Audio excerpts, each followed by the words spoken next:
Argentine football কিংবদন্তি Lionel মেসির বহুল প্রতীক্ষিত ভারত সফর শুরু হয়েছে কলকাতা থেকে। ১৩ই ডিসেম্বর কলকাতায় পৌঁছানোর পর থেকেই উন্মাদনায় ভাসছে শহরটি। গোট ট্যুর ইন্ডিয়া ২৫ প্রথম দিনই সাক্ষী হলো এক অনন্য মুহূর্তের। বলিউড সুপারস্টার শাহরুখ খান দেখা করলেন ফুটবল তারকা লিওনেল মেসির সঙ্গে। একটি বন্ধ দরজা অনুষ্ঠানে মেসির সঙ্গে উপস্থিত ছিলেন লুইস সুয়ারেজ ও রুদ্রিগো দেব্বল। সেখানে আয়োজক ও বিশিষ্ট অতিথিদের উপস্থিতিতে শাহরুখ খান উষ্ণ করমর্দন ও সৌজন্য বিনিময় করেন মেসির সঙ্গে। দুই ভুবনের এই দুই তারকার মিলন মুহূর্তে সামাজিক যোগাযোগ মাধ্যমে ঝড় তোলে।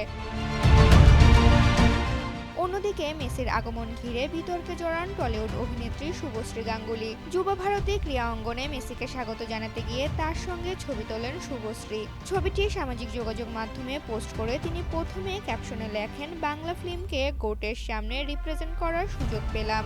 এখানে জিও এটি গ্রেটেস্ট অফ অল টাইমস সর্বকালের সেরা এর পরিবর্তে ছোট হাতের গোট লেখায় নেটিজেনদের কড়া সমালোচনার মুখে পড়েন তিনি। একজন নেটিজেন তাকে কটাক্ষ করে লেখেন, জিও এটি এবং গোটের পার্থক্যটা বুঝুন। একটা শ্রেষ্ঠত্ব বোঝায়, অন্যটি সাধারণ বা দুর্বলতা বোঝাতে ব্যবহৃত হয়। আরেকজন নেটিজেন অভিনেত্রীর খেলাধুলা বিষয়ক জ্ঞান নিয়েও প্রশ্ন তোলেন। পরে অবশ্য শুভশ্রী তার পোস্টটি সংশোধন করে কেবল জিও এটি শব্দটি রাখেন।